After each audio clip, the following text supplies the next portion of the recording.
Pascal. Bonjour, on parlera du budget bien sûr, mais on parlera de Marseille en grand. Je trouve que Marseille en grand est emblématique de l'inefficacité de l'État. C'est le grand plan d'Emmanuel Macron pour la ville, de sa ville de cœur. Mais ce qui est intéressant, alors bien sûr qu'il y a une responsabilité d'Emmanuel Macron, elle est très forte, mais ça va bien au-delà. J'ai appris ce matin... Je rappelle que vous dites ça parce que la Cour des comptes vient d'épingler Marseille en grand en disant ça marche pas finalement. C'est ce que je voulais vous dire précisément.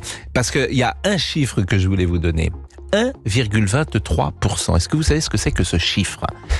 Quand Emmanuel Macron propose 5 milliards, il débloque des crédits.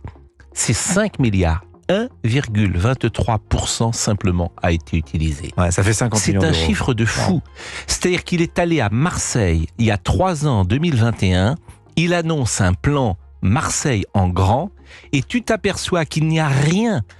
Aucune concertation, aucune médiation, aucun plan. La seule feuille de route, c'était le discours d'Emmanuel Macron pour mettre en place ce qu'il avait annoncé. Mais autrement, c'est rien. C'est comme si un chef d'entreprise arrivait dans une entreprise, parlait et qu'il n'y avait rien derrière. Donc, tu as une inefficacité terrible, structurelle de l'État.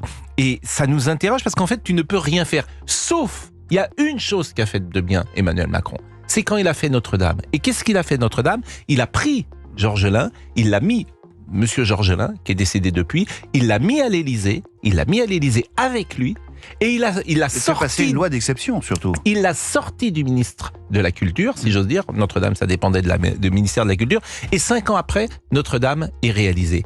Donc là, il n'y a pas qu'Emmanuel Macron. Alors bien sûr, il est responsable parce qu'il aurait dû réformer l'État. Est-ce qu'il faut un ministre de Marseille, Pascal ? Non, mais il faut... Tu t'aperçois que cet exemple est emblématique. Oui.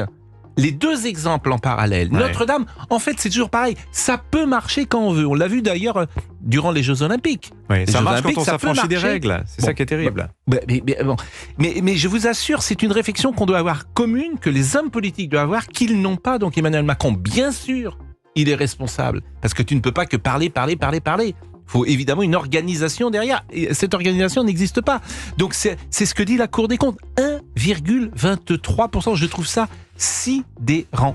Auditeurs marseillais et d'ailleurs de partout, vous n'hésitez pas, vous réagissez. Ce plan Marseille en grand, le grand fiasco d'Emmanuel Macron. On en parle avec Pascal Praud à partir de 11h. Le stand